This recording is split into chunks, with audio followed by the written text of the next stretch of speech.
Bom, bem-vindos e bem-vindas à 24ª aula do Programa Avançado de Saúde e Direitos Humanos de Mulheres e Meninas, promovido pela plataforma Região em Redes. Hoje, o nosso tema é saúde e segurança alimentar, dentro do nosso quarto módulo, né, sobre determinantes sociais, econômicos e ambientais de saúde. Para essa aula, nós convidamos a professora pesquisadora, né, Carolina da Silveira Bueno. Ela é doutora e mestre em Economia pelo Instituto de Economia da Unicamp, São Paulo. Desde 2011, é pesquisadora do Centro de Estudos de Economia Aplicada, Agrícola e do Meio Ambiente, do IA Unicamp, e desde 2022 é professora colaboradora e orientadora do Programa de Pós-Graduação em Economia pela mesma instituição. Ela foi pesquisadora visitante na Universidade das Nações Unidas, na Holanda, e recentemente pesquisadora visitante, né, na Universidade da Califórnia. Acho que é uma colaboração que ainda continua, ela pode me corrigir depois. A Carolina também é pesquisadora do Centro de Estudos Estratégicos da Fiocruz, e ela contribui como pesquisadora para o projeto da Organização da ONU para a Alimentação e Agricultura, a FAO, sobre o desenvolvimento rural. A Carolina coordenou um projeto, bem recentemente, está terminando, né, com o Programa das Nações Unidas para o Meio Ambiente, o PNUMA, sobre políticas públicas para resiliência climática baseada em sistemas alimentares urbanos. Carolina, muito obrigado por ter aceito o convite. Passo para você a palavra, para você aí nos trazer a sua aula. Muito obrigado. Bom dia, Davi. Eu que agradeço a oportunidade de estar falando com tantas pessoas dentro de uma rede importante, né? Principalmente tratando sobre assuntos sobre as mulheres, né? E bom dia a todos e todas. E eu gostaria primeiro, Davi, de abrir essa aula falando sobre o momento que a gente está vivendo hoje, né? E o quanto que é importante esse espaço que vocês estão proporcionando, né?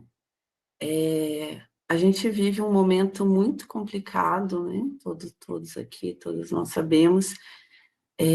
Agora, nesse momento difícil, né? Com a guerra lá no Oriente Médio, muito complicado, né? Acompanhar tudo isso.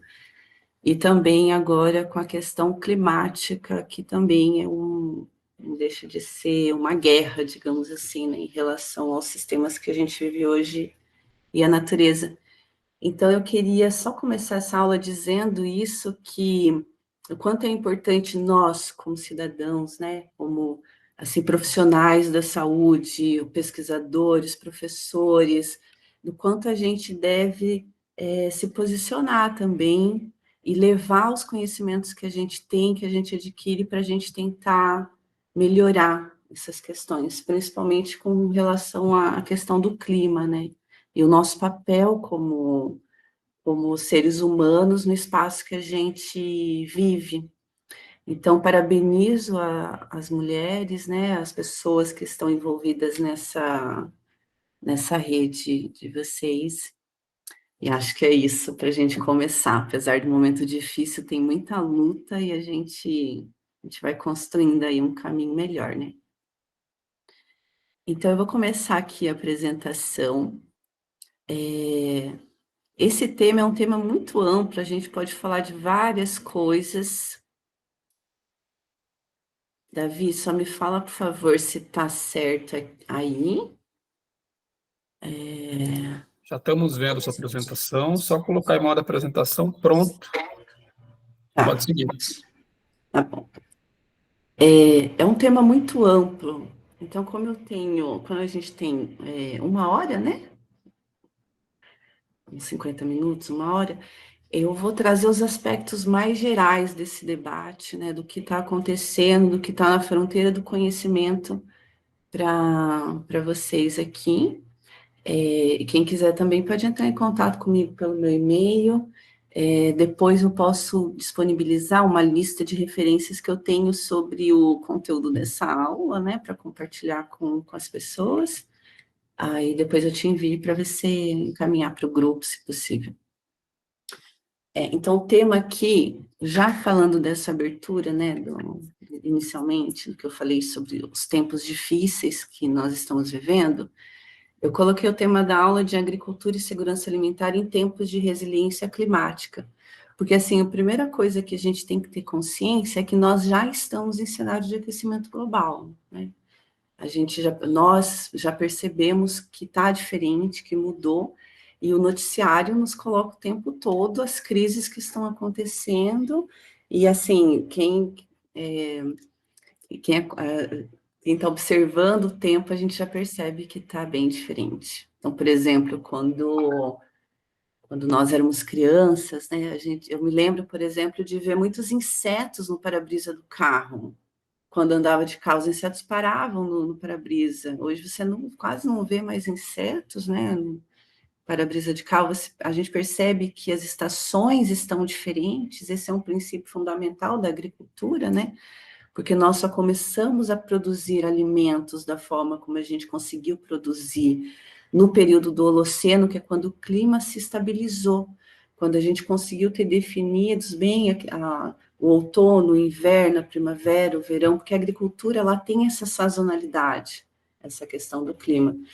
Então, hoje, né, considerando que a gente vive em cenário de aquecimento global, que é o que já há um consenso, né, sobre a era do antropoceno, que é quando as alterações do homem interferem na questão do clima do planeta. Então, o tema da aula é resiliência climática por conta disso, né, que como então estamos em cenário de aquecimento global, como que a gente pode construir essa resiliência climática a partir de aspectos tão fundamentais que é a nossa segurança alimentar e a produção de alimentos. Para mim, deixa eu ver, para mim mudar aqui, como que eu faço? Devia na setinha? Deixa eu ver. Costuma funcionar na setinha. Isso que eu ia te perguntar se você já tinha passado a primeira, porque para a gente está no primeiro aqui ainda. Não, tá no primeiro, só que eu não estou conseguindo passar. Eu vou com a setinha para o lado, ele não vai. Tenta clicar em cima do lado direito dele. Ah, passou. Passou? Não, não Passou para passou. você? Aqui para nós não. Não, não passou. Não sei como que eu faço isso. Ah, agora foi. Foi. Achei. Foi. Deixa eu saber aqui se está certo. Então tá. Então, esse primeiro slide, para a gente começar a contextualizar esse assunto, eu separei alguns pontos aqui para gente, que é a questão da fome, né? Da fome oculta barra obesidade, que está relacionada, né? A fome oculta com o conceito de obesidade. As mudanças climáticas, desculpa, tem um errinho ali, né, de português, mudanças climáticas, e a complexidade e a emergência contemporânea. Tem muitos assuntos que nós podemos tratar, mas, assim, focando nesses pontos, devido ao tempo, eu acho que são aspectos mais urgentes, né? Então, primeiro, a gente pode começar com o conceito de segurança alimentar, que, assim, em termos gerais, de forma simples, dizer que é quando as pessoas têm acesso a alimentos adequados, nutritivos, e ela faz todas as refeições necessárias, né, durante o dia. Então, ela toma um café da manhã, ela almoça, ela janta, e essa nutrição, essa alimentação, ela tem micronutrientes, nutrientes necessários, né, para suas necessidades biológicas, físicas e também culturais, que está relacionada à nossa sociobiodiversidade e à questão da cultura alimentar, que é o que a gente come. Muitas vezes um povo, né, ele tem hábitos alimentares que devem ser respeitados, né, em relação à sua questão cultural. Então, a segurança alimentar, que é essa sigla SAM, ela consiste nessa realização do direito de todos ao acesso regular, permanente e restrito a alimentos de qualidade, quer diretamente ou por meio de aquisições financeiras, alimentos seguros, em quantidades e qualidades adequadas, sem comprometer o acesso a outras necessidades essenciais. Esse sem comprometer o acesso está mais relacionado à renda, né? Então, você tem alimentação, direito ao lazer, o direito a outras coisas. Então, considerando, né, essa questão da cultura do povo, livre do medo e digna de plenas dimensões física e mental, individual e coletiva. Então, a insegurança alimentar, ela é o oposto disso, né? Então, é quando as pessoas estão em povo, né, uma nação, uma família, ela está em condição de insegurança alimentar e nutricional quando nenhum desses pontos são garantidos integralmente. Então, essa é uma definição do Ministério da Saúde, né, considerando um consenso também global sobre o conceito de segurança alimentar e nutricional e a insegurança alimentar, né? Então, assim, de forma, para resumir, o que seria a insegurança alimentar? Ela ocorre quando sobre a falta de acesso regular e permanente a alimentos de qualidade, em quantidade suficiente para uma vida saudável. E alimentação e nutrição são requisitos básicos para a promoção e a proteção da saúde, garantindo o pleno desenvolvimento e a qualidade de vida das pessoas inseridas em uma sociedade. Ou seja, o conceito de segurança alimentar e nutricional ele é muito mais amplo do que a pessoa somente comer, né? Ou ter a comida, ter acesso à água. O conceito ele abrange os aspectos de uma qualidade de vida, de bem-estar, de saúde, mas principalmente caracterizada pelo bem-estar, né, de um povo. E no conceito de segurança alimentar, a gente tem os níveis, né? Esses níveis, no caso do Brasil, eles foram pensados a partir de uma conceituação internacional, né, que surgiu nos Estados Unidos, o pessoal da USP aqui, a partir de um projeto de pesquisa, considerando a questão brasileira, né, classificou os níveis de segurança alimentar e nutricional, nesse caso aqui, insegurança alimentar e nutricional. E são 4 níveis que a gente pode relacionar a esse tema. O primeiro é esse que a gente acabou de mencionar, que é a questão da segurança alimentar, que é quando você tem todos aqueles aspectos que foram mencionados anteriormente atendidos, né? Então, a qualidade dos alimentos, a quantidade suficiente, o acesso à segurança alimentar, ela está relacionada com a regularidade. Então, a família, ela tem certeza que ela vai ter aquele alimento no dia seguinte, na semana seguinte. Então, esse é o primeiro ponto da segurança alimentar. A insegurança alimentar leve, ela apresenta algum comprometimento da qualidade da alimentação. A leve é quando, por exemplo, ela não consegue fazer uma das refeições, não toma café da manhã, por alguma razão, né? Principalmente está ligada à renda, ou quando também ela tem os seus nutrientes já comprometidos, né? Então, a qualidade da alimentação, ela promove uma insegurança alimentar leve, em termos de acesso, né? Caracterizada pelos alimentos pobres em nutrientes, pobres em nutrientes, né? A insegurança alimentar moderada, ela já apresenta modificações no padrão, então não existe uma regularidade, e a família, ela já passa por uma restrição na quantidade. Então, ela às vezes almoça e não vai jantar porque não tem acesso a alimentos. Então, a insegurança alimentar moderada é de fato, o acesso a alimentos escassos, né? Então, ela vai fazer uma refeição, ela vai fazer refeição amanhã, mas ela não sabe se ela vai fazer refeição na semana seguinte. Então, o conceito de insegurança alimentar moderada, que já é considerada grave, assim, em termos de fome, né? ela está ligada a essa restrição. E aí a questão da insegurança alimentar grave já é uma situação de fome, que é quando você tem de fato a quebra no padrão de acesso a alimentos, né? Então você não tem só o comprometimento com a qualidade e com a redução da quantidade de alimentos, como ocorre com a insegurança alimentar moderada, mas a família está em situação de fome. Ela não sabe quando ela vai ter alimentos, ela não tem acesso a esses alimentos, né?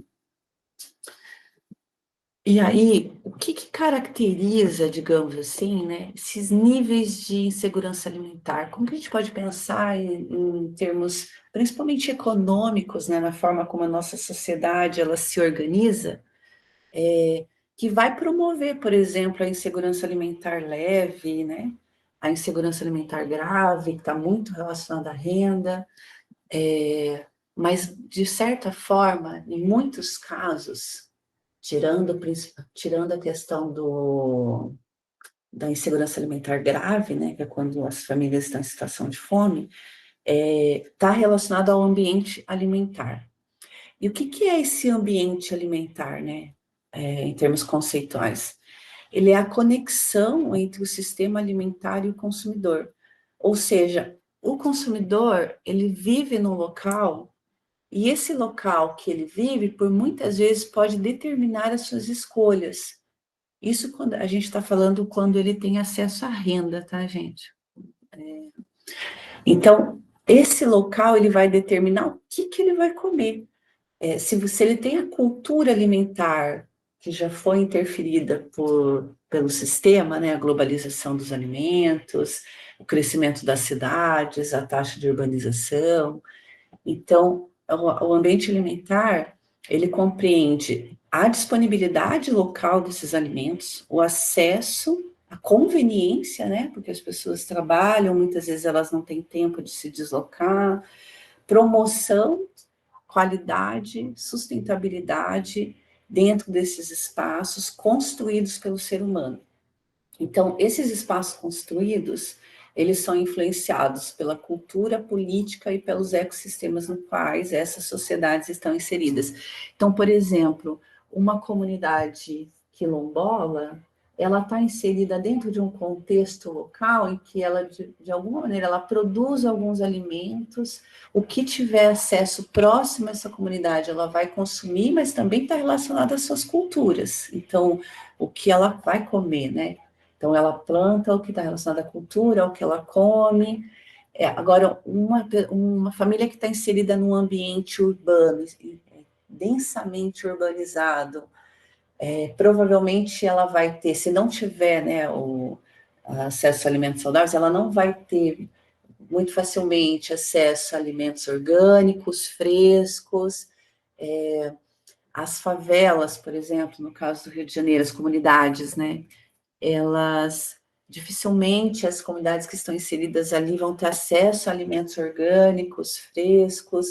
Então, o ambiente alimentar, ele acaba por determinar, por exemplo, o que as famílias comem. Se você vai, às vezes, para o interior do Nordeste, numa região do sertão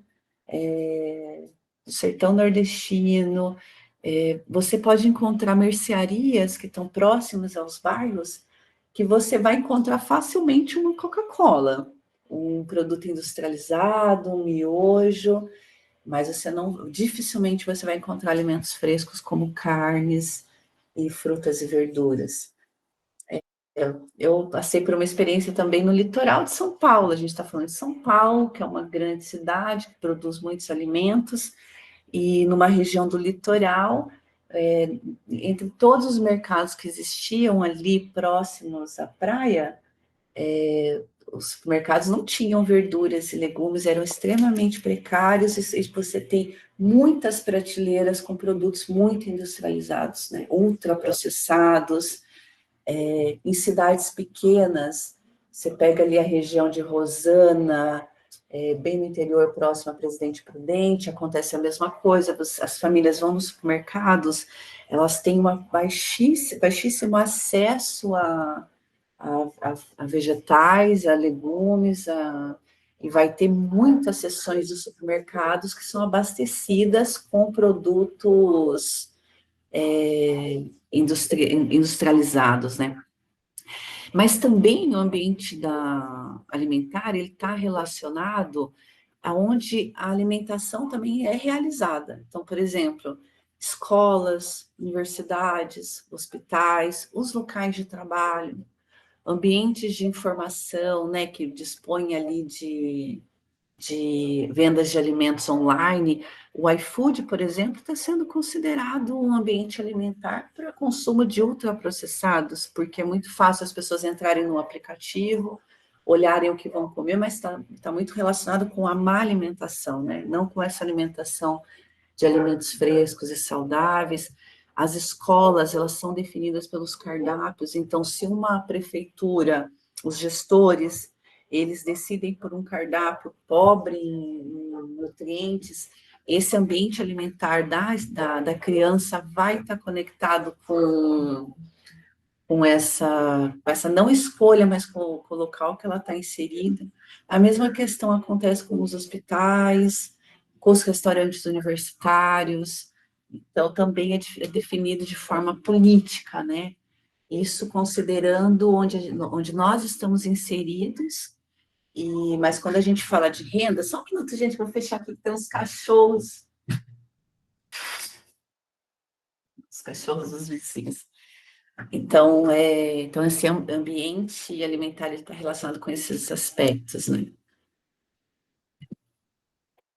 E quando a gente fala desse ambiente alimentar, ele também está relacionado com a arquitetura de escolhas. Então, por exemplo, conceitualmente, é uma estratégia política também, né, e de mercado, que manipula o que as pessoas vão comer, seja por status, seja por mídia, por propagandas, né, que nem o Mac Feliz, ou os alimentos com rótulos que falam que são saudáveis, mas não são saudáveis, que são ricos em nutrientes, mas não são ricos em nutrientes, alimentos que são ricos em gorduras, saturados, né? Então, existem diversas estratégias que estão relacionadas com essa arquitetura que vai condicionar a escolha das pessoas também para se alimentarem, né? Então, em vez de uma maçã, como está aqui na figurinha, na laranja, as pessoas estão se alimentando do que está inserida nessa arquitetura de escolhas, né? Que o sistema vai colocando, o mercado vai colocando. Então, por exemplo, tem até teorias que estudam isso, né? Isso é muito estudado pela Cátedra Josué de Castro, pelo Instituto Fome Zero também. O que acontece? A posição dos alimentos nas prateleiras dos supermercados influenciam o que você vai escolher para comprar. A cor desses rótulos vão influenciar. Os estudos científicos já mostram isso, né? A questão dos rótulos, como eu mencionei anteriormente, que colocam um verde, uma criancinha, uma moça, o corpo malhado, também está relacionado com essas escolhas, né? E por isso é tão importante a gente entender esse universo para ir definindo, né, a educação alimentar, desculpa, gente, definindo a educação alimentar e o que as pessoas vão comer. Então, nesse sentido, né, dos ambientes alimentares e da arquitetura alimentar, a gente vai ter que são considerados dois parâmetros, né, dentro do conceito, que são classificados como desertos alimentares e os pântanos alimentares. Então, como eu mencionei anteriormente, as pessoas consomem alimentos de acordo com a oferta, que está ali próximo, né? Que encontram nas proximidades de suas residências, ou nos aplicativos dos telefones e tal. Então, qual que é a diferença de desertos alimentares para pântanos alimentares? Os pântanos alimentares, eles são como eu mencionei no exemplo do litoral de São Paulo, uma região que eu estive lá, você só vai encontrar alimentos industrializados. Você só tem alimentos industrializados, Por exemplo, no metrô das grandes cidades, você está com fome, às vezes você está numa estação de ônibus, você não tem, você só vai encontrar aquelas máquinas com esses alimentos ultraprocessados, né? Esses são classificados como os pântanos alimentares, e esses são os que estão relacionados diretamente com o risco da má nutrição e doenças crônicas não transmissíveis, né, relacionadas com a alimentação, mas não por falta de se alimentar, mas pela qualidade dos alimentos que consomem. E os desertos alimentares, os conceitos são muito similares, né? Mas ele está relacionado com a ausência de determinada região a alimentos frescos e saudáveis. Então, você tem uma escassez de oferta de alimentos na questão dos desertos alimentares, né, de forma geral.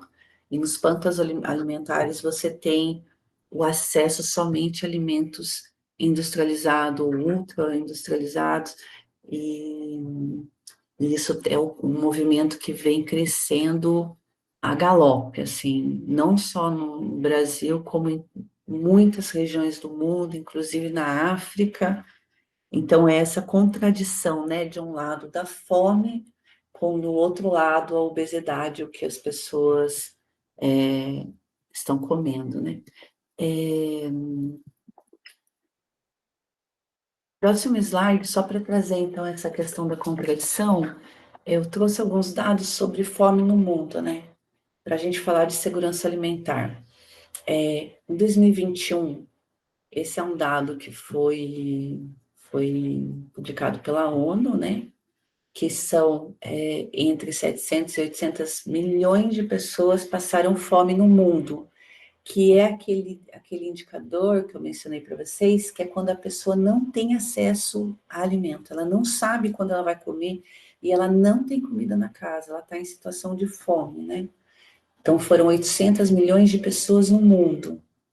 Dessas 800 milhões de pessoas, na média, 2,3 bilhões de pessoas no mundo enfrentaram a insegurança alimentar moderada ou grave, somando aqui a soma, né? Tanto da moderada quanto a grave. A moderada é aquela que eu mencionei para vocês, que a pessoa tem acesso restrito a alimentos, né? Seja em termos nutritivos, mas também em quantidades, né? Não faz uma refeição por dia, né? Então, a gente está falando de 30% da população global. É muito grave, né, gente, se a gente for olhar para isso, porque a fome é uma das coisas mais cruéis, né, que o ser humano pode experimentar. E aqui, o outro dado é que de 2 bilhões de pessoas no mundo, aí é contradição, né, sofrem de deficiências de micronutrientes. E o mesmo número de pessoas estão com sobrepeso ou obesas. Ou seja, a gente está falando dessa alimentação que ela gera diversas externalidades, né, para a saúde humana, para a saúde do planeta também, porque o consumo de ultraprocessados também está relacionado com a questão ambiental, de pessoas que estão com sobrepesos ou com deficiência de micronutrientes, né, de ferro, de vitamina A, que aqui entra um grande teórico, né, um dos nossos grandes médicos, grandes intelectuais brasileiros no mundo, que é o Josué de Castro, que é o que ele chamou de fome oculta, né, que é quando as pessoas, ele estava inserido dentro de um outro contexto, né, nos anos 60, que a ingestão de poucas calorias, de poucos nutrientes, dava essa fome oculta, né? A pessoa parece que ela está alimentada, mas ela está com deficiência de nutrientes, de micronutrientes. E também as pessoas obesas que se alimentam muito mal, elas estão desnutridas. Só que elas estão com excesso de peso, né? O José de Castro que trabalhou muito com esse conceito. E em 2020, também um dado da ONU, que foi publicado em 2023, que aproximadamente 3,1 bilhões de pessoas não tiveram acesso a dietas saudáveis. Então, Se a gente falar de pessoas que estão com deficiência, que não tiveram acesso a alimentos saudáveis, mas assim, entre aspas, comeram, né? Não estão alimentadas, mas comeram, a gente está falando de 3,1 bilhões de pessoas no mundo. É uma questão muito grave, né? E aqui, só para a gente poder olhar um pouco para essa distribuição global, 418 milhões vivem na Ásia, mais de um terço na África, né? Que a situação da África também tem o problema da industrialização, mas ela está muito mais relacionada com a fome, né? Com a insegurança alimentar grave. E uma proporção menor de insegurança alimentar, 60 milhões na América Latina e no Caribe. E aqui também um dado de gênero, né? Que é para cada 10 homens com insegurança alimentar, havia 11 mulheres com insegurança alimentar em 2020. As mulheres são as mais afetadas pela fome e também com essa questão do que as pessoas comem, né? E 149 milhões com menos de 5 anos e 3 bilhões de adultos e crianças permanecem excluídos de dieta saudável. Desculpa, gente, esse número repetiu ali em cima, é o mesmo da data de 2020, que são 3 bilhões de pessoas que não tiveram acesso a dietas saudáveis. Então, quando a gente olha, né, o mapa da fome, né, em termos no mundo, né, que a gente viu que 800 milhões de pessoas passaram fome no mundo. Quando a gente olha para o mapa da obesidade, esse daqui está na internet, tá? Eu só dei um print aqui da tela deles. Se vocês colocarem mapa da obesidade no Google, vocês já vão achar. Daí vocês podem passar o mouse por cima do cada mapa, vocês vão ver os dados e a diferença entre homens e mulheres nessa questão da obesidade, né? Mas, assim, aqui tem um dado global, né? Que é a estimativa de 2,3 bilhões de adultos estão com índice de massa corporal acima de 30, que está relacionado acima do peso, né? E sendo 700 milhões com obesidade. Quer dizer, isso, acima de massa, índice de massa corporal 30. E no Brasil, né, a obesidade, que é uma doença crônica, ela aumentou 72% nos últimos 13 anos. E isso está absolutamente relacionado com os pântanos alimentares, né? Já tem estudos que mostram essa correlação. E o que chama a atenção, como está escrito aqui, é que está totalmente relacionado, né? Também com a questão de gênero. As mulheres, na média, eu passei por todos os estados, assim, é um ou outro que as mulheres estão abaixo, que é o caso de Porto Alegre, né? Que é 20% são mulheres e 23% são homens, mas a grande maioria dos estados a gente tem as mulheres sendo mais afetadas pela obesidade. Mas na média, como está aqui, né, de obesidade no Brasil, com excesso de peso, 55,4% da população, que é que eles colocam que classificam com IMC igual ou maior que 25, né? E na média os homens ficaram acima, mas assim, é interessante olhar para o estado, porque quando a gente olha para o estado, a gente vê também essa questão muito forte de gênero, né? E na questão da obesidade, as mulheres passam, na média nacional, 18% os homens e 20% as mulheres, né? E aí a gente já tem também um cenário em que a obesidade, né? Ela já atinge muitas crianças, os adolescentes, e é muito complicado porque os estudos da Fiocruz têm mostrado isso com muita ênfase, que está ligado muito à saúde mental também dos adolescentes e das crianças que já apresentam doenças relacionadas, que antes eram só doenças de pessoas consideradas idosas, né? Então, o cenário que a gente tem não afeta somente a saúde mental, a saúde das pessoas, mas também a saúde mental, a depressão, a saúde das mulheres, a questão da depressão das mulheres, dos adolescentes e as crianças apresentando doenças relacionadas à obesidade. E essa contradição, ela é muito complexa, porque uma coisa também que está relacionada aos pântanos alimentares, né, o acesso, é que as pessoas, elas tendem também a consumir, as famílias, né, o que está colocado para elas, mas também de acordo com a renda. E um dado, tem um podcast do Joio Trigo que ele fala de uma forma muito maravilhosa do que os artigos científicos, como foi a média dos alimentos consumidos no Brasil e como os ultraprocessados, pela primeira vez na história, ultrapassaram a média nacional. Então, a gente consome muito mais alimentos ultraprocessados pela primeira vez na média histórica. Esse dado é de 2022, se eu não me engano. E por que, né, também que a gente... Por que tem essa questão que a gente está falando, tem os pântanos alimentares, dos desertos alimentares, mas por que também está relacionado à renda e é tão complexo? Os alimentos industrializados, há pouco tempo atrás, há algumas décadas, eles eram acessíveis para as famílias que tinham maior poder aquisitivo, né? Então, o Danone, a Coca-Cola, as massas de tomate industrializadas, elas estavam inseridas numa classe com renda, né? Com poder aquisitivo. Porque antes se desconhecia os impactos desse tipo de alimento na população. E hoje se inverteu. A média da população brasileira de alimentação está mais para o consumo de ultraprocessados porque está relacionada à renda. As pessoas pagam muito mais barato num pó de que suco, né?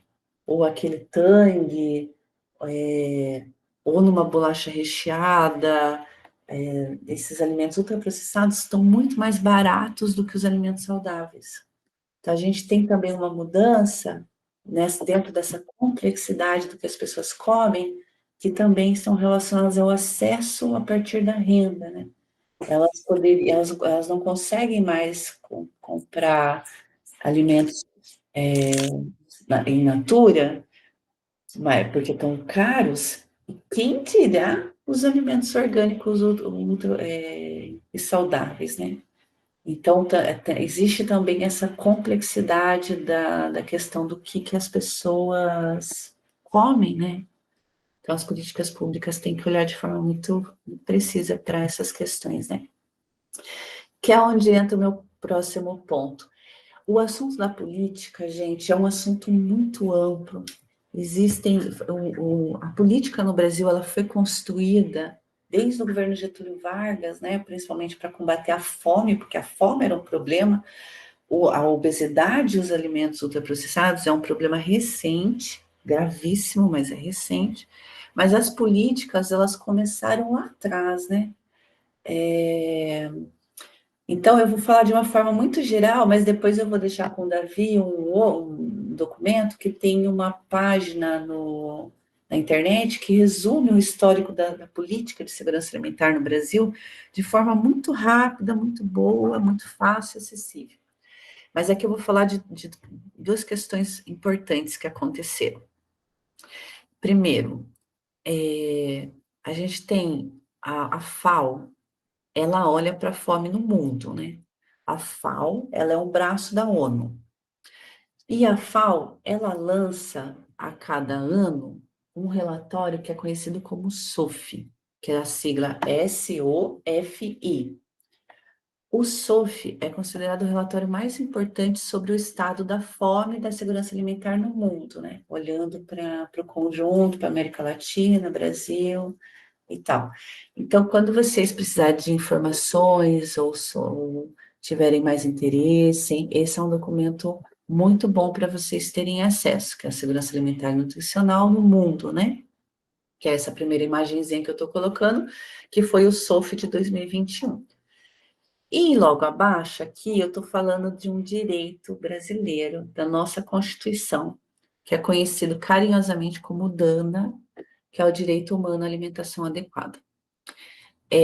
A política de segurança alimentar no Brasil, ela foi construída a passos muito lentos, começou lá com o governo do Getúlio Vargas, mas foi construída a passos muito lentos, E a gente conseguiu, a vitória da política, digamos assim, ela só ocorreu em 2006, quando foi assinada a Lei Orgânica de Segurança Alimentar e Nutricional, que é a LOSAN, que é essa lei número 11.346, de julho de 2006.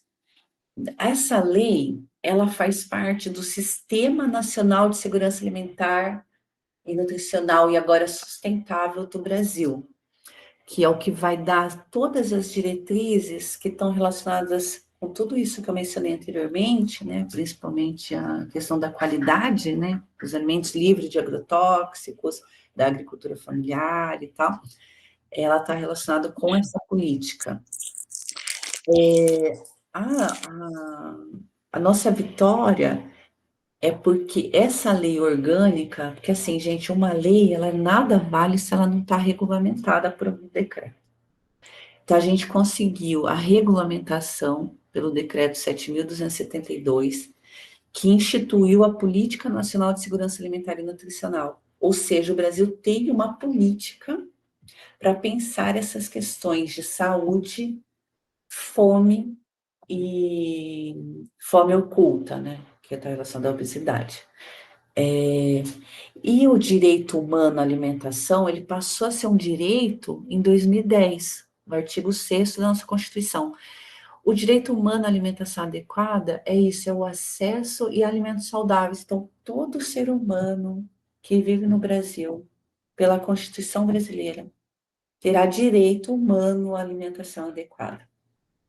Essa imagem que eu coloquei aqui para vocês é da cartilha do governo que fala sobre o DANA, né?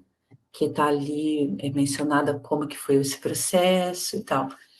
No Brasil, a gente tem duas políticas importantes, que é o PAA e o PNAE, que fazem parte dessa política nacional de segurança alimentar e nutricional no Brasil. Que também, assim, toda essa política elas estão relacionadas por intersecretarias, né? O CONSEA é um dos mais importantes, né, membros dessa construção política.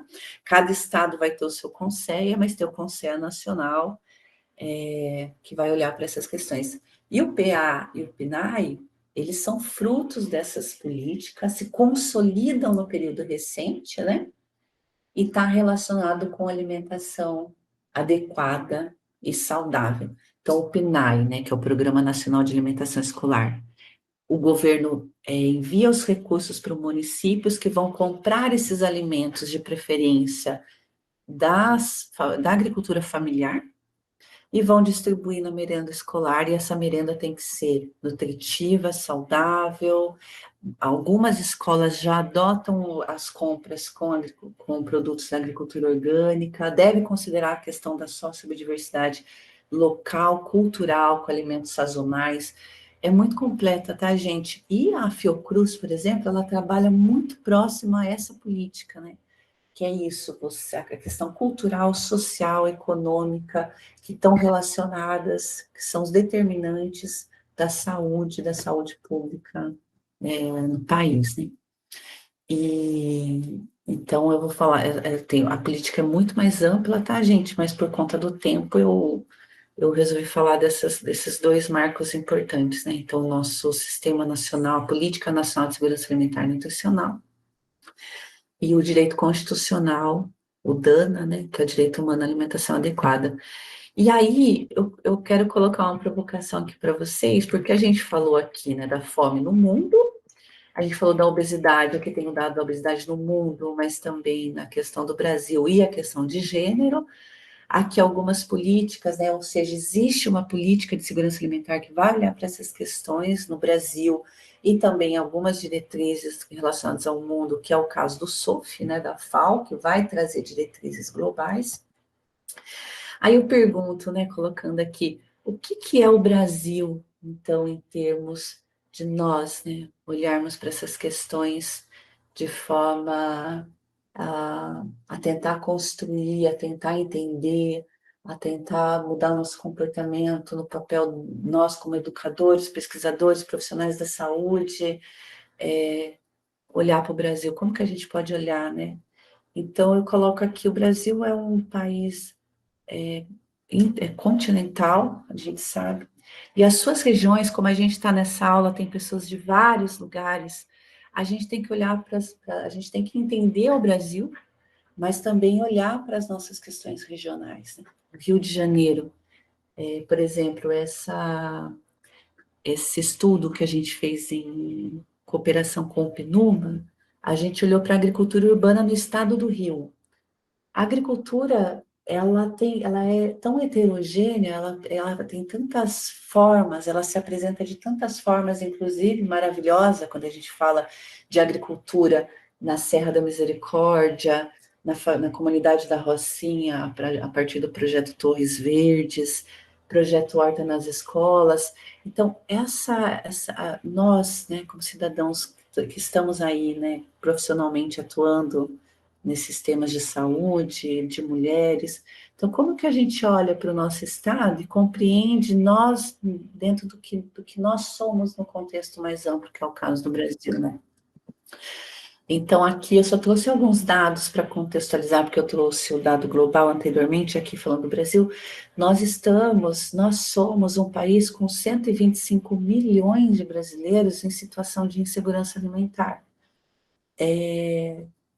Desses 125 milhões, 33 milhões, esse é um dado de 2022, tá, gente? Que é recente, passam fome, né?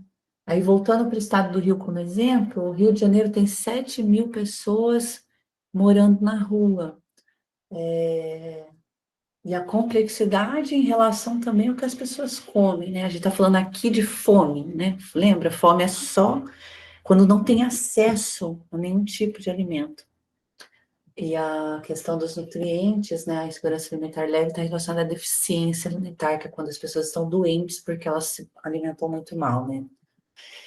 E a relação também do nosso país em termos econômicos, que vai determinar isso, que é o seguinte: as pessoas, elas precisam muitas vezes pegar um ônibus, que elas têm que ficar 3 horas dentro do transporte público, falando de grandes cidades, em que elas vão ter que comer alguma coisa muito rápida, ou ficar sem ter o que comer, ou comer quando chega no trabalho. Quando tem trabalho, né, porque nós estamos falando de 30 milhões de desempregados, considerando os desalentados, né, na PEA, que é a pessoa economicamente ativa, a gente fala de 8,6 milhões, mas quando a gente olha para todas as categorias de subemprego, de pessoas que deixaram de procurar trabalho desalentadas, os desalentos, a gente está falando de 30 milhões de pessoas, né? Os motoboys, eles não conseguem parar para se alimentar. E quando param para se alimentar, eles comem um salgado, alguma coisa, se acontece qualquer coisa, eles ficam sem trabalhar, eles não sabem se eles vão comer. Então, a gente está falando de uma estrutura social também, a organização da sociedade, que também determina esses padrões, não só dos baixos salários, do desemprego, que está relacionado diretamente à fome e a gênero, né? Voltando como exemplo o estado do Rio, a mulher preta, favelada, com crianças de até 10 anos, são as que estão em insegurança alimentar, de acordo com o relatório da Rede Pensam, que fala sobre insegurança alimentar no Brasil, e muito relacionado ao baixo salário das mulheres, ao subemprego, à condição precária de vida da sociedade brasileira, né? E aqui um exemplo para ilustrar, a gente sabe que a pandemia agravou, piorou muito a situação. Essa é uma foto que circulou em vários jornais, circulou na televisão, foi do período da pandemia que as pessoas foram no caminhão de lixo para buscar alimentos, né, para se alimentar. Essa é uma foto também na cidade do Rio de Janeiro. E aí, então, assim, a gente está falando de assuntos complexos, né, não são fáceis. Então, como que a gente, partindo do começo do tema da nossa aula, né, como que a gente pode construir a resiliência em termos climáticos, agora que a agricultura, a produção de alimentos vai ser muito afetada pela questão do clima, como que a gente constrói essa resiliência, a resiliência climática? Resiliência, esse daqui, gente, é o IPCC, que é aquele painel intergovernamental sobre mudanças climáticas, né? Eles lançam esse relatório de tempos em tempos. Esse que eu estou ilustrando para vocês é de 2022, que é do grupo de trabalho 1, que eles falam sobre. Aqui está o conceito de resiliência climática nesse relatório, que é quando surge isso, ou seja, absolutamente recente, né? 2022. Então, como nós, né, atuantes aí, podemos construir essa resiliência climática diante de problemas tão graves, tão sérios, né? Então, a resiliência climática, ela surge nesse contexto, porque ela está relacionada com a capacidade de respostas que a gente tem diante de um evento inesperado, como a própria pandemia da Covid-19, né? Os vírus, as doenças, a dengue, mas também as questões da própria produção de alimentos.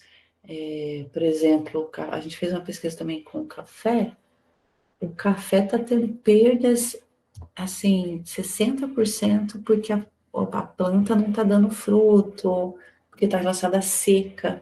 A gente está vendo agora seca na Amazônia, isso provavelmente afetou a produção de alimentos lá, enchentes no sul, que por sua vez afeta a produção de alimentos no sul, né?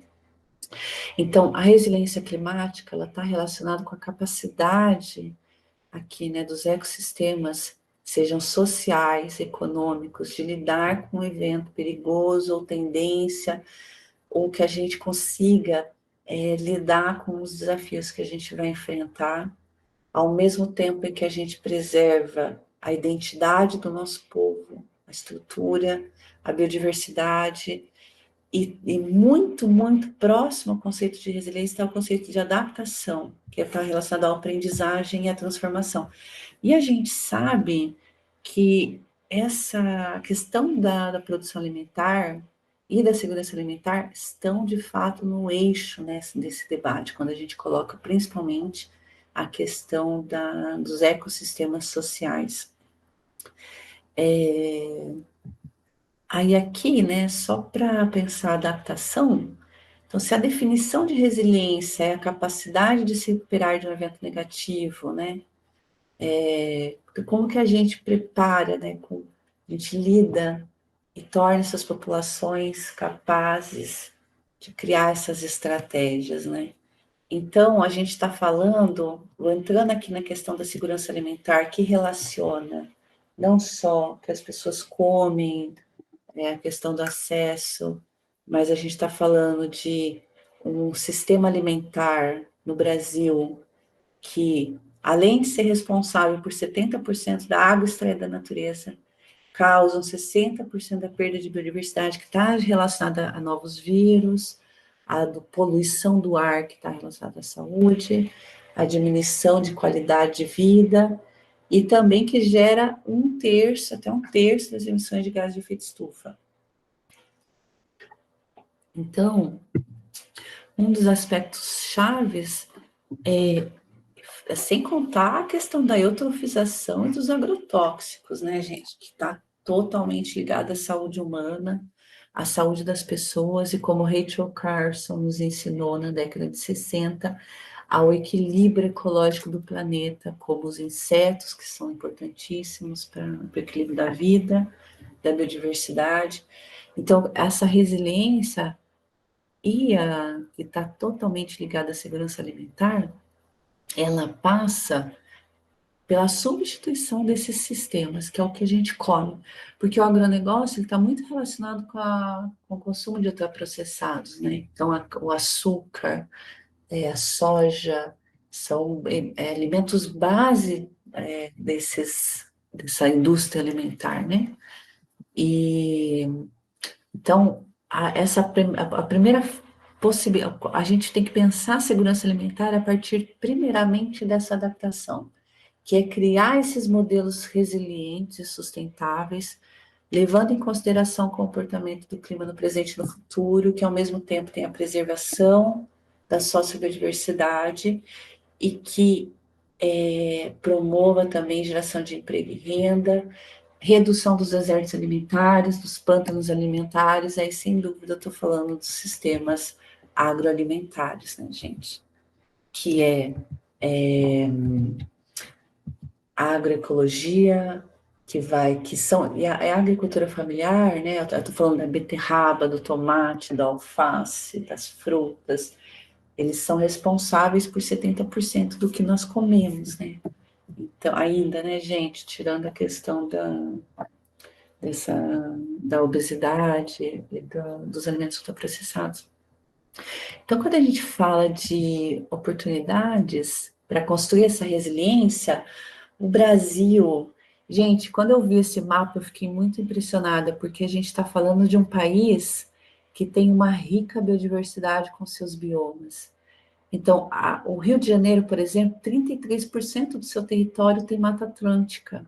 A Amazônia, assim, quase 50% do território nacional e muita agroecologia, produção de alimentos é produzida em torno dessas margens de floresta que impedem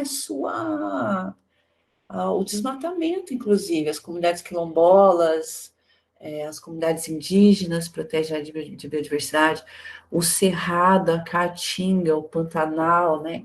Então, a gente tem uma riqueza de solo que permite com que a agricultura ela seja biodiversa, sazonal, né, cultural, mas que isso, assim, proeminentemente, para construir essa resiliência, ela vem desses sistemas agroalimentares, né, familiares, sem uso de agrotóxicos. E então, quando a gente fala de saúde, né, segurança alimentar, a resiliência, e assim, muitos estudos já estão mostrando isso, né, essa correlação. A monocultura, ela é insustentável, ela não funciona, não vai funcionar. Quer eles queiram continuar ou não, a Ademar deu uma aula no Estudo de Economia, há 10 anos atrás, e que ele abriu o evento e ele falou, a agricultura obrigatoriamente será sustentável, ela não tem outra forma. Então, essa atividade, ela envolve 4,4 milhões de famílias no Brasil, é responsável por gerar renda, a gente está falando de geração de renda, de produção de alimentos, a gente está falando de comida, de verdade na mesa das famílias, frescas, que não percorrem grandes distâncias, que está totalmente relacionado com a saúde das famílias, da população, redução dos pântanos alimentares, mas é importantíssimo o papel da educação alimentar e do acesso, né? E também inserida dentro desses três Objetivos de Desenvolvimento Sustentável da ONU, que é Fome Zero, a Saúde e Bem-Estar, que é o ODS 3, né, e Ação contra o Clima, porque a gente está falando de restauração de áreas degradadas, a gente está falando de áreas verdes, menos contaminação de agrotóxicos, então também está relacionado fortemente com a questão do clima. Então, a oportunidade da agricultura familiar, tanto para as mulheres, a geração de emprego para as mulheres, né? Com relação a esse novo mundo sustentável, com energia sustentável, resiliência climática e tal, ela, nessa jornada de oportunidade para o Brasil, ela é uma das principais oportunidades que a gente tem, não só para resolver essa questão grave da fome e também da obesidade, mas para construir essa resiliência que a gente tanto precisa, principalmente nesse momento de crise aguda ambiental, né, de fome e de meio ambiente, e sem desconsiderar, a gente tem que considerar as nossas comunidades indígenas locais que preservem as áreas, respeitando os povos, contra o desmatamento, então inserido dentro dessa mesma dinâmica. Ai, desculpa, a gente aqui ficou em inglês, mas a questão é a seguinte: a gente está falando de resiliência a partir do sistema de segurança alimentar, que na sua ponta pode resolver esses grandes problemas que a gente tem dos desertos, dos pântanos alimentares, para um Brasil mais feliz, né, mais resiliente, e essa é uma das pontes que a gente tem de oportunidade para o futuro. Agradeço, gente. Esse é o fim da aula. Eu vou parar a apresentação. Obrigada a todos, todas. Davi, como que eu faço para... É só parar aqui, né? Isso, tem um botão azul aí para a apresentação. Conseguiu? Isso. Pronto, consegui. Carolina, muito obrigado pela aula até aqui, excelente, e nos faz pensar algumas questões antes de... Lembrando o pessoal que está aqui na sala, né, perguntas, vamos clicar aqui na mãozinha do Meet para já ir organizando as falas, né? Mas essa sua apresentação, Carol, ela se soma a outras que a gente teve, principalmente nesse quarto módulo, que é determinantes de saúde, né, que a gente falou semana passada de trabalho, na semana anterior de educação, e a gente percebe quantos problemas são complexos, como que eles se entrelaçam, né? Então, você trouxe isso na sua fala, na sua exposição, que existia um estereótipo de fome, né, sei lá, nos anos 70, 80, 90, né, que a gente olhava para as ruas, ou mesmo algumas imagens da TV, e você identificava aquilo como sendo fome, né? Hoje, mesmo naquela imagem que você mostra ali, aquela imagem terrível, né, que circulou muito durante a pandemia, de pessoas procurando comida, né, ali no lixo,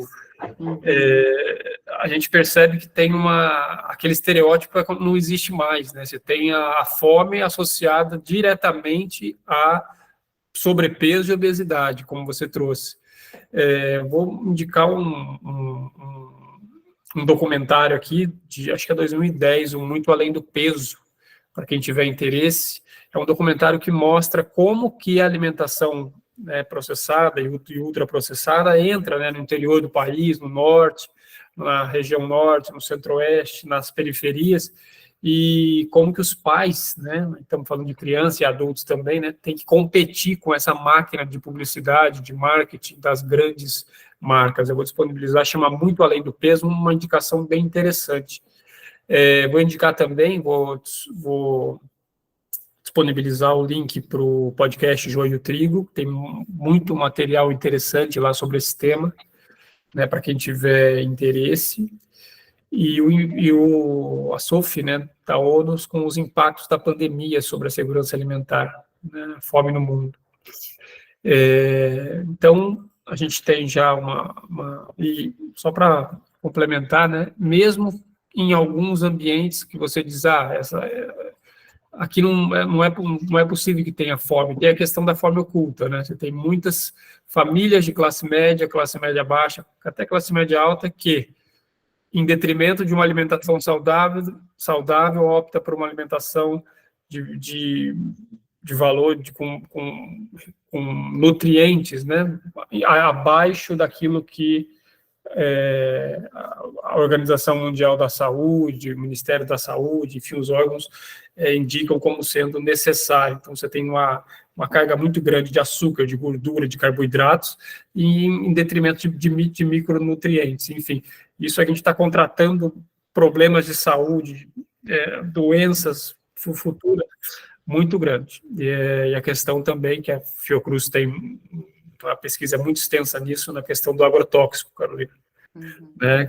Ainda que você acha que esteja comendo limpo, digamos assim, né? Comendo bem, saudável, tem essa questão aí. Então, é bastante difícil esses determinantes de saúde no tempo que a gente vive. Né? Então, a Rosane levantou a mão. Rosane, por favor. Rosane Pereira Marques, pode fazer a sua pergunta. Bom dia a todos e todas. Parabéns, professora Carolina Bueno, né? E parabéns ao Davi Carvalho, porque trazem temas muito importantes, né, em relação à saúde. Não existe saúde sem boa alimentação. E aí, um recorte que eu faço como assistente social alimentação para 50% da população que é negra, ela sempre viveu à base de uma insegurança alimentar, né? Só você fazer programas sociais e projetos sociais, as crianças só vão se tiver comida. né? Se não tiver comida, se não tiver o lanche, elas não vão aparecer, por mais que tenha qualquer tipo de atividade sedutora, né? A sedução sempre foi a alimentação em programas sociais. E nas escolas também a sedução de não faltar à aula é ter o arroz e feijão. É uma realidade que eu vivi, né, como uma criança negra periférica, e na minha região, quanto menos casas tinha, a população fazia daqueles terrenos uma roça que aprendeu com seus antepassados escravizados, uma roça com milho, feijão, e quanto mais as casas vieram ficando periféricas, aqueles terrenos deixaram de existir né, e aí não se tem a plantação, aquela questão da horta comunitária, né? E aí falar sobre segurança alimentar com a questão econômica é meio difícil. Quando você tem um salário mínimo, como é que você vai falar de segurança alimentar para uma pessoa que vive um salário mínimo, que tem que pagar as contas, né? Eu acho que segurança alimentar, ela envolve a questão econômica, principalmente econômica, social, né?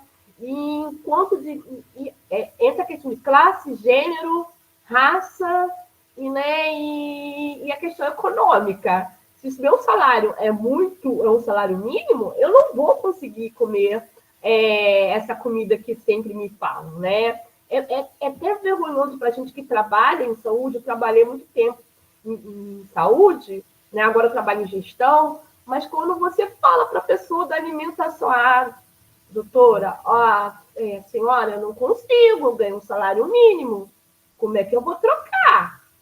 Né? E aí você tem esse impacto muito grande, né?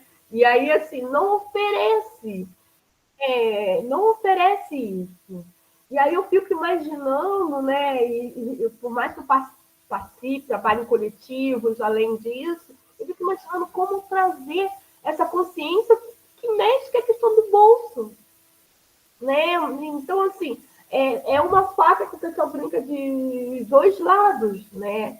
De dois lados mesmo. Aí eu falo uma coisa que a senhora falou sobre a questão de mudança climática. Eu trabalho na área de coordenação de operações de desastre do governo federal. A primeira coisa, quando acontece um desastre, é a cesta básica. É a cesta básica, que não pode faltar para essa população. Né? O desastre, e assim, infelizmente nós moramos no sul global, na América Latina, né? E os desastres vão ficar piores ainda. Vão ficar piores ainda, e aí como é que vai trabalhar a questão de saúde, segurança alimentar e renda? Né? Porque tem essa ligação, renda, segurança alimentar. Né? Eu, assim, dou parabéns a esse debate, que é um debate espinhoso, um debate que mexe com a sociedade, é um tapa na cara da sociedade, é um tapa na cara de nós que estamos trabalhando do outro lado, dos pesquisadores, né? Porque, assim, hoje, na universidade, os jovens sofrem segurança alimentar. Você está lá no laboratório, você está sofrendo segurança alimentar. Eu me lembro de uma vez que eu fui fazer uma pesquisa numa universidade americana, eles pesquisadores negros, né, que chegaram, doutorados, aí perguntaram para mim o que eu lembrava da universidade. Eu falei para ele, né, o cara, ele ficou até vermelho, era um pesquisador branco. Eu falei assim, fome. A universidade me lembrou sempre fome, porque eu estava sempre em segurança alimentar. Hoje, eu fico muito feliz que a minha universidade tem um bandejão, que eu lutei tanto para essas pessoas não terem o que eu sofria. Né? Tem um bandejão. Quando eu vou na universidade, vejo aqueles jovens no bandejão se aglomerando, eu falei assim, nossa, como valeu a pena estar lá lutando? Mas a luta não é de uma geração para outra geração. A minha geração não comeu no bandejão, mas a geração de outra, essa geração está comendo, né? Então, eu acho que é um debate que é muito importante, né? Segurança alimentar, justiça climática, né, e racismo, né, porque a insegurança alimentar também está ligada ao lado do racismo. Bom dia a todos e parabéns esse debate. Muito obrigado, Rosane, pela sua pergunta, maravilhosa pergunta também, e eu não vou nem me atrever a tentar comentar, porque de fato é exatamente isso, a questão da renda é muito difícil. Eu não sei como as pessoas que ganham salário mínimo conseguem sobreviver, né? E aí, ou pelo menos como que consegue se alimentar, né, se não for naquelas condições iniciais que a Carolina trouxe na apresentação dela. Por favor, Carol, passa a Então, palavra aí. Você pode os reagir a essa questão. dados mostram que famílias que ganham um salário mínimo per capita, elas tendem a estar em segurança alimentar moderada, inclusive, que é quando consegue fazer uma refeição por dia.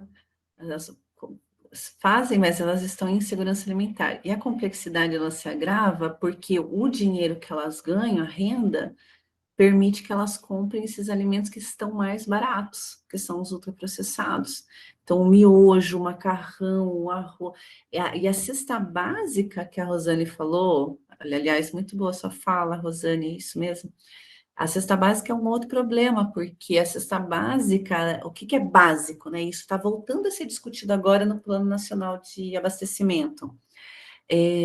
A renda, com toda certeza, ela é, no caso, principalmente das populações vulnerabilizadas, ela é o maior desafio.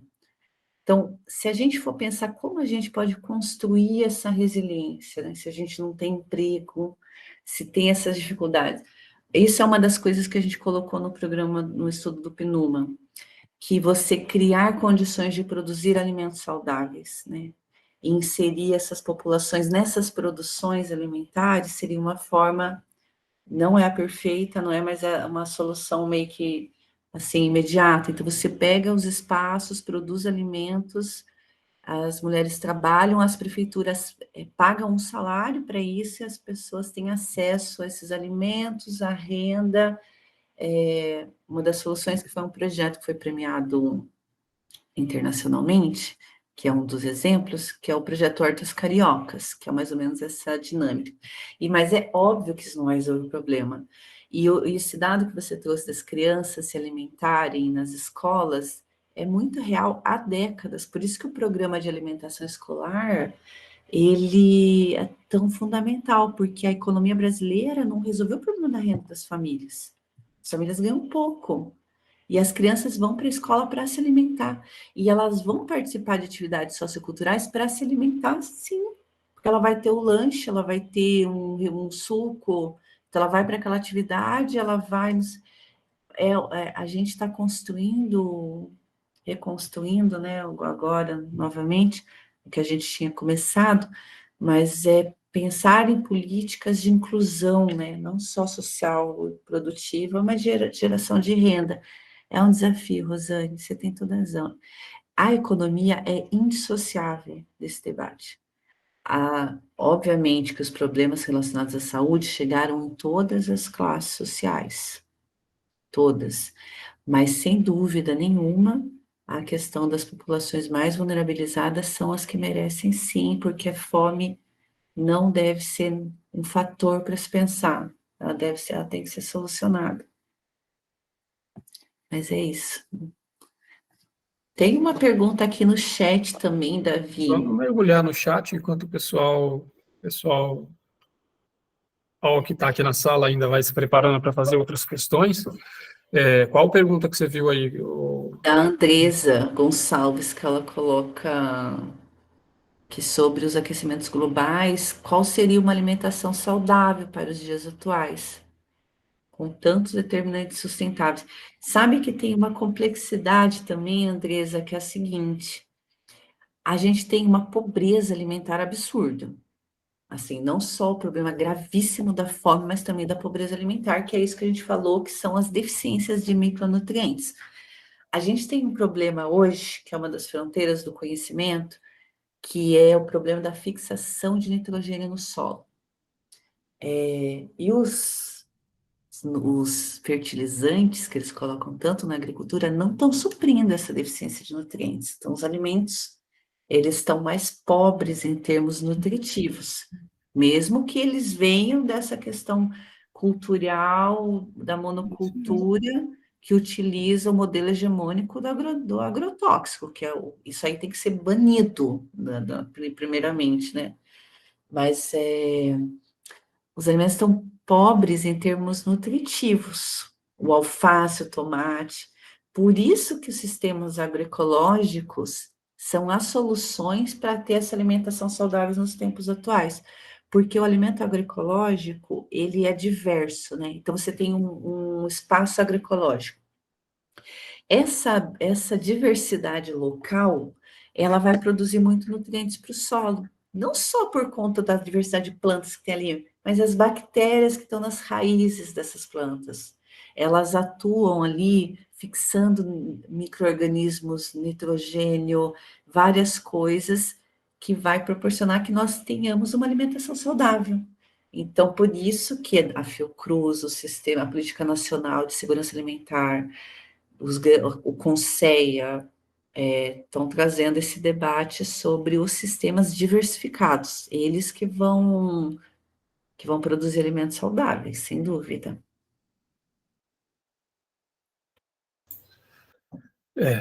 Definitivamente esse módulo de determinantes sociais, aquele módulo, sabe, que você fica pensando nele a semana inteira até a próxima aula. A gente teve, como eu falei, a primeira aula que abriu esses determinantes foi por uma cultura de direitos humanos nas escolas.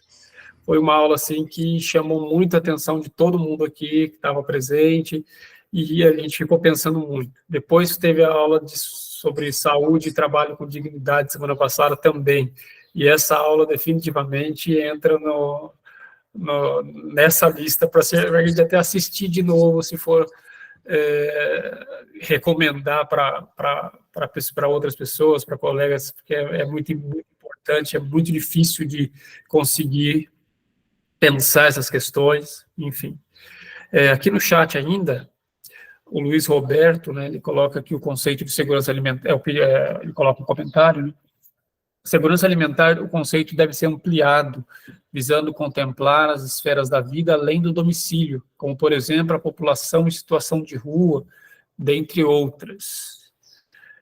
A Adriana Abreu, ela fala do alimento orgânico na cidade, está mais acessível para as classes média e alta.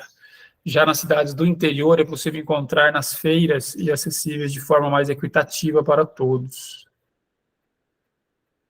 A Adriana ainda fala que um dos maiores problemas que ela percebe é que cada vez mais as grandes corporações estão destruindo os estoques de semente crioulas, oferecendo combo semente modificada geneticamente e fertilizante. Acho que é um pouco disso que você estava falando, né? Há pouco. Consequentemente, vai destruindo a produção de alimentos saudáveis e orgânicos. A Simone parabeniza, né, a iniciativa da aula e a sua aula. A Célida, Ministério da Saúde, tem que destinar orçamento para trabalhar as DANTs por eventos que podem ser evitados com uma alimentação saudável.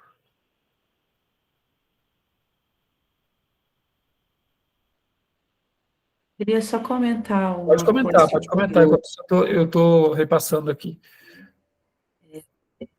A questão da população de rua, de segurança alimentar, ainda é extremamente complicado, porque os programas de segurança alimentar, como o PNAE é direcionado para a escola, e o PA, ele é a doação simultânea, né? O governo compra esses alimentos e doa para instituições. Então, por exemplo, vai para instituições de caridade e as pessoas que vão, por exemplo, os abrigos, o PA abastece essas centrais para doação simultânea. Mas os moradores de rua, eles estão tão, assim, vulnerabilizados, né? Que eles às vezes não vão para esses restaurantes populares, né? Então, ainda é uma questão que precisa muito ser debatida, que é como esse alimento chega, porque porque nessa população, que quem acaba fazendo esse papel é as igrejas, é as comunidades que se organizam para fazer supões e levar para as comunidades de rua. Então, ainda há muitas coisas que a gente precisa pensar. E teve um outro ponto que você colocou também, das feiras, né, Davi?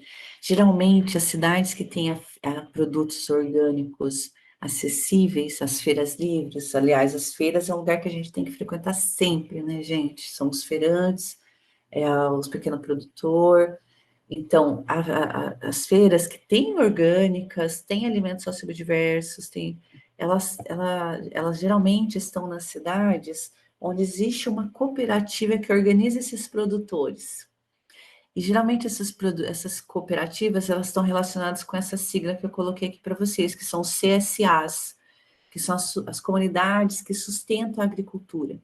Então, as pessoas, além de comprarem dos seus CSAs da sua região, elas, que também estão nas feiras, elas ajudam a sustentar essa agricultura. Então, elas recebem semanalmente cestas de alimentos agroecológicos, sem agroquímicos, que estão com preços extremamente acessíveis. A gente precisa também de muita educação e acesso. O desafio é como que a política chega nesses espaços para conscientizar também as populações, mesmo as que estão em situação de fome, porque é um desafio enorme que eu acho que envolve toda a sociedade, o Estado, a sociedade civil, todos nós, mas principalmente o Estado, né? Porque a questão da educação, ela é a chave principal para a gente transformar, para a gente mudar. Então, se a criança sabe, ao direito da criança à alimentação adequada, né? Direito humano à alimentação, a sociedade se organiza e exige isso como direito. Não vai deixar que aquele prefeito daquela cidade promova uma merenda inadequada para os seus alunos. Aquele nosso papel também como cidadão, né? De cobrar, de estar ali lutando pelas políticas públicas. Mas a educação, as hortas comunitárias, as hortas nas escolas, pode, inclusive, teve um comentário que a Andresa trouxe também, respondendo ainda a questão dela, sobre o que fazer para ter essa alimentação saudável em tempos tão complexos como os dos aplicativos dos iFoods, né? O jovem, ele está muito afastado dessas questões. Os jovens que estão mais inseridos nesse debate político os jovens que estão inseridos em grupos de universidade, por exemplo, ou de coletivos, como o Coletivo Verdejar, do Rio de Janeiro, o Coletivo de Agricultura Urbana. Então, esse é um dos pontos que nós, enquanto cidadãos, assim, podemos fazer, né, para ir melhorando esses aspectos. Mas é difícil mesmo, gente, não é fácil. Mas a gente não pode desistir. Não desistir jamais, né? Jamais. Mas é interessante que no ano passado, né? E uma das primeiras... O ano passado a gente enfrentou um período de fome, 2022, 2021 principalmente, né? Muito grave, aquelas imagens, remete àquelas imagens que você nos lembrou. E uma das primeiras ações, né, do governo de transição ainda foi garantir que tivesse um Bolsa Família de R$600 e mais um aumento para famílias com filhos, enfim, né, 150 para cada criança. E aí a gente vê que a gente ainda está discutindo a segurança alimentar de uma perspectiva de fome, né? Que, claro, é o mais urgente, porque é inaceitável você saber que existe tanta gente no país como o nosso, rico como o Brasil, que passa fome. Isso é inaceitável, claro. Mas, a partir do momento que a gente assiste uma aula como essa, a gente vê o quanto de outras preocupações as políticas públicas têm que ter para dar conta, pelo menos, de começar a enfrentar essa questão, Carolina. Eu conheço esse projeto que você citou, né, que você realizou junto com o PNUMA, é um projeto bastante interessante de agricultura urbana, né, e é uma parece ser uma iniciativa que deveria ser muito mais estimulada, né, muito mais desenvolvida, apoiada, incentivada, financiada. E também teve nos últimos anos, né, como você falou das igrejas, né, não é só política pública, acho que teve uma mobilização muito grande da sociedade civil em torno desse socorro mais imediato à questão da fome, principalmente durante a pandemia, né? Algo que eu, claro, coisa que lembrança muito vaga, mas dos anos 80, dos anos 90, né? Do Brasil Sem Fome, que me chamou muito a atenção a semelhança entre os dois movimentos. E eu lembro que eu falei, gente, independente de resultado da eleição, esse movimento não pode ser perdido, né? A gente tem que lutar por política pública, tem que construir a política pública, mas tem que fazer uma concertação nacional no sentido de manter essa mobilização, porque as pessoas chamaram para elas também. Elas entenderam que a política pública tem o seu lugar, é essencial e fundamental, mas eu também posso fazer a minha parte. E, infelizmente, pelo menos a percepção que eu tenho é que muito daquele esforço que a gente viu ano passado e o ano retrasado está se esvaindo, né? E a gente está, de novo, delegando isso aos governos, aos municípios, enfim. Acho que as ONGs, principalmente os governos, eu acho que não souberam, mais uma vez, aproveitar essa mobilização. Não sei qual a sua opinião em relação a isso. Se você quiser responder, comentar esse comentário meu depois, você pode comentar. O João Paulo Diogo está com a mão levantada. João Paulo, por favor. Olá, gente, boa tarde. Muito obrigado pela aula, uma aula muito inquietante, né? As minhas questões que trazem, uma primeira é como a gente faz uma discussão sobre uma cidade que ela consiga ter acesso ao alimento e que ela consiga produzir alimentos, né? Eu atuo em comunidades tradicionais há algum tempo e uma das experiências que eu venho vivenciando da desistência de comunidades que são deslocadas forçadamente para apartamentos, né? São comunidades ribeirinhas ou são comunidades ali que vivem em uma área urbana e que, por uma questão do dito desenvolvimento, elas são deslocadas para os novos conjuntos Minha Casa Minha Vida, a estrutura dos prédiozinhos, é que em nenhuma dessas estruturas é pensada as estratégias de segurança alimentar. Não é pensado um lugar, por exemplo, para uma horta comunitária, não é pensado um lugar para a produção de alimentos, e ninguém come isso concreto nem parede, né? E a gente, uma época, o coletivo que eu faço parte, fez uma pesquisa nesses territórios para entender qual era o motivo do abandono das pessoas, né? Porque as pessoas ganhavam um apartamento, mas não ficavam lá. E dois motivos foram muito esclarecedores para a gente. Um primeiro motivo tem a ver com as relações comunitárias do lugar de antes, da onde ela morava, e o segundo tinha a ver com o que ela conseguia ter de alimento no território que ela estava antes alocada, porque por mais que as pessoas dissessem que era um território empobrecido, era um território que Dona Maria entrava na mata e tirava a jaca, ou senão o seu Luiz tinha condição de pescar ali próximo, então havia alimento, né? A palavra fome, na dimensão mais bruta, né, do significado, não havia, e a fala deles para a gente era que a primeira experiência de fome que eles viveram concretamente foi no deslocamento, porque eles não tinham aquele conjunto de elementos de segurança alimentar. Então, uma questão que eu gostaria de perguntar é como é que a gente, nesses processos de discussão de urbanização, né, que sempre nos grita a porta, como é que a gente pensa conjuntamente com os projetos arquitetônicos estruturas de pensar a segurança alimentar, né? Porque a gente tá sempre a política, a discussão do acesso ao alimento, que é uma estratégia muito interessante, mas, no entanto, ela não dá conta de discutir a dimensão da necessidade da produção. E, especialmente, de ajudar as pessoas a pensar a produção, né? Eu venho de um território, eu sou da Bahia, não estou na Bahia no momento, e tinha um bairro chamado Saramandaia, que o bairro se movimentou em um dado momento da vida, por conta de várias questões, para construir uma horta comunitária. E essa horta sobrevive até hoje, tem mais de 30 anos essa horta comunitária.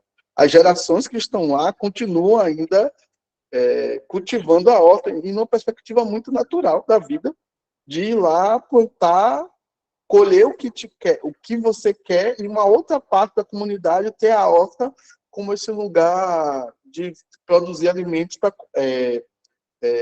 comercializar com o conjunto da cidade. Mas é tão bonita a forma de fazer, e a consciência foi construída de uma maneira muito tácita, comum. Então, porque o exercício foi feito. Então, acho que uma questão que me toca é como é que a gente consegue fazer exercícios semelhantes, né? Quais estratégias a gente pode pensar nessa direção? É isso. Muito obrigado, João Paulo. Sil, por favor, pode abrir o microfone e fazer sua pergunta. Ok, bom dia, gente. Bom dia a todos e todas. Espero que vocês estejam me ouvindo bem. Bom dia, professora Carolina. Obrigada por compartilhar tantas informações, tantos estudos importantes, né? E eu começo um pouquinho do que o João traz, complementando que a fome é um projeto, né? É um projeto de nação, ela é um projeto de governo.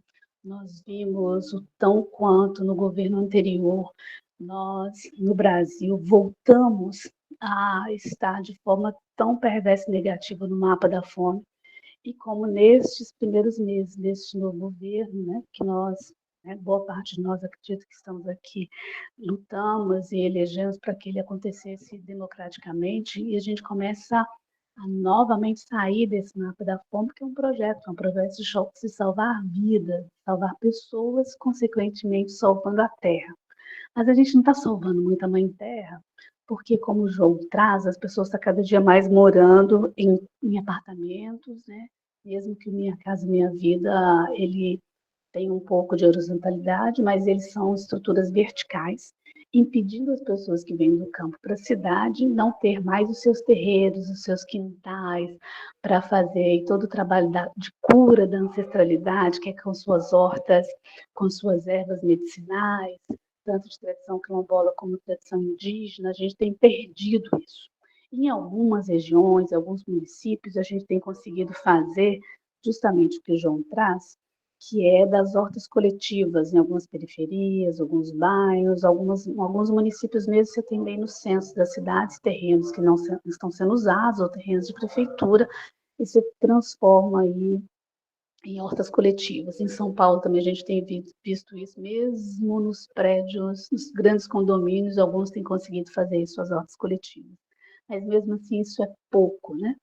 Eu sou aqui de BH e a gente tem, eu participo de um segmento religioso chamado Arte Maricá, e a gente tem aprendido cada vez mais a plantar dentro de casa, mesmo que mora em apartamento, reutilizar os vasilhames que seriam descartados para se transformar em hortas de enfeite também.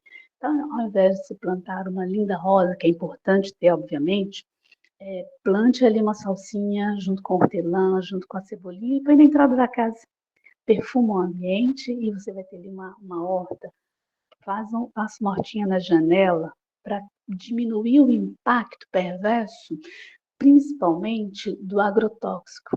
Porque, embora a fome seja um projeto político e a gente precisa destituir esse projeto da fome, criando aí vida, criando saúde, mas a gente também alimenta a partir dos agrotóxicos, porque a gente tem a bancada ruralista, né, a bancada da bala, a bancada da Bíblia, a bancada do boi, produzindo os alimentos a partir da monocultura, como bem disse a professora, mas essa monocultura muito, né, que vai tirar todos os nutrientes da terra. A terra não está tão fértil assim, mas ela é muito intensa de agrotóxico. Então a gente vive uma contradição muito grande, porque a gente também come veneno, mesmo comendo, mesmo tentando comer menos industrializado possível, que eu sou radicalmente contra o industrializado, né? A gente tem que descascar mais e desembrulhar menos, né? Abrir menos lata e descascar mais, a gente também com o veneno. Então, como é que nós vamos trazer uma economia do bem viver, né? Uma economia produzida a partir dos quintais coletivos, que quando puder ter, das hortas coletivas, das hortas de vaso, mas para um projeto que seja mais amplo. Como a partir da economia, dos ministérios da economia, por exemplo, da agricultura, a gente possa destinar a cada município um grupo de terrenos para que ele seja de fato uma horta. Como é que nós vamos ir fazendo esse inverso, né? Que é da grande monocultura, da monocultura com tamanha toxicidade para trazer alimentos mais saudáveis. Então, é uma contradição, para além do que a gente vive com a grande mídia. A grande mídia coloca na nossa mesa 24 horas por dia alimentos tóxicos, e a gente acha que esse alimento é que salva, porque a gente não tem tempo para respirar, a gente não tem tempo para olhar, a gente não tem tempo para abraçar, a gente só tem tempo para trabalhar. E trabalhar 24 horas sem ter tempo do cuidado. Então, acho que por isso que a nossa população está tão obesa. Então, minha pergunta é, a partir dos seus projetos, de tudo que foi muito importante a senhora compartilhar conosco, como a senhora você tem visto, melhor dizendo, perdão, pelo país, pelas suas andanças, pelas suas escrevivências, como dizia Conceição Evaristo, esse novo olhar, esse novo contato nosso com os plantios alternativos. Tem crescido as hortas pelo país afora? Temos nos reorganizado para trazer um novo olhar para nos alimentar e viver melhor, em contraponto esse avassalador agronegócio que a gente vive cotidianamente. Como tem sido essa sua experiência pelo Brasil afora? Obrigada. Obrigada, Davi, todos os companheiros e companheiras. Obrigado, Sil, pela sua fala potente, sua pergunta muito importante. Já passo para Carolina juntar aí esses comentários e as duas perguntas e nos apresentar a resposta dela. Primeiro, muito boa a fala de vocês, extremamente importante do João, a sua fala, Sil. As duas falas estão muito conectadas, né? Esse estudo que a gente fez, a gente está falando de agricultura urbana e periurbana, né? Tanto na questão do João e da Sil, mas eu acho que também se vale, principalmente na questão do João, com a agricultura tradicional rural. Tal. Primeiro, depois eu chego no seu caso, que é mais especificamente o que está sendo feito, né? Mas vou pegar aqui um pouco a questão do João, que é uma questão muito séria que vem acontecendo desde sempre. As comunidades elas são expulsas dos seus territórios por alguma razão, e hoje ainda continua, isso não mudou. Principalmente quando a gente fala dos ruralistas, a expansão, as fronteiras agrícolas, elas vão se expandindo, né? Os territórios vão sendo tomados, a nossa última fronteira agrícola hoje é a Amazônia. Há alguns anos atrás era o Mato Piba, que era a região do Maranhão, Tocantins, Bahia, agora já virou Amazônia, a última fronteira agrícola. E as famílias vão sendo expulsas, obviamente, dos seus territórios, seja na bala, seja com o avião que joga agrotóxico, seja com políticos que promovem algumas casas e mudam, porque hoje está muito mais visível, eles promovem algumas políticas. Nesse caso específico, João, é preciso observar duas coisas, primeiro, que podem trazer esse movimento. Primeiro, a questão da apropriação da terra mesmo.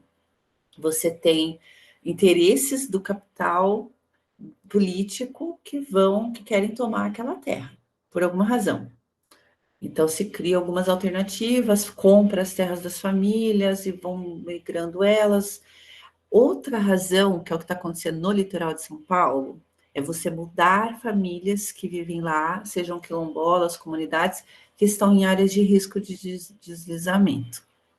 Que, assim, estão sendo estudados, não é ainda, não deve ser esse caso dessa comunidade.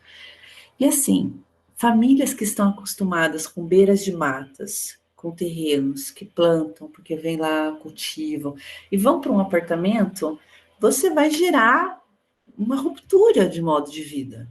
Uma ruptura porque, assim, os nossos avós plantavam as coisas no quintal, né? Você tem toda uma ancestralidade, você tem as famílias que vivem e que são essas famílias, e não deve ser, e deve ser o caso dessa comunidade, João, que protegem áreas de meio ambiente também. Obviamente que você tem uma interferência no espaço ocupado, mas essas famílias e as áreas no Brasil que a gente tem preservadas são por essas comunidades. No Rio de Janeiro, o último reduto de Mata Atlântica, na Zona Norte, é por conta da Serra da Misericórdia do Coletivo Verdejar. Eles promovem, eles vivem ali dessas formas culturais, ancestrais deles, plantam os alimentos culturais da sociobiodiversidade deles e ainda protegem contra a expansão urbana e mantém aquele cordeirão verde em torno da cidade. Ou seja, esse é um dos caminhos que a gente tem para proteger. É necessário que essas comunidades fiquem, elas não têm que ir para programas de apartamento. É importantíssimo que elas fiquem, porque elas preservam o que foi colocado anteriormente, que são as sementes crioulas, porque o agronegócio destrói as sementes crioulas. Elas preservam áreas de mata, restauram o solo e mantêm a saúde mental, porque as pessoas estão ali vivendo suas vidas dignamente, com pouco, mas vivendo dignamente. E o que o João colocou, não tem estado de segurança, insegurança alimentar, porque plantam muitas coisas que comem. Então, João, a primeira coisa é isso mesmo, é a luta de fortalecimento das comunidades, já que elas foram para áreas, lutar por espaços verdes, falar assim, olha, não é adequado, precisamos de um espaço verde para ter horta. A luta continua de alguma forma, como já saíram desse espaço. Mas as que continuam é organizar a luta para que não saiam, de tentar manter para que elas continuem seus territórios. E na questão da CIL, é o seguinte, CIL, a gente fez um estudo que ele está sendo chamado de piloto, porque é o nosso primeiro estudo, e tanto o eixo sul, global sul, como global norte, o norte global, que você tem mapeamentos de iniciativas de agricultura urbana.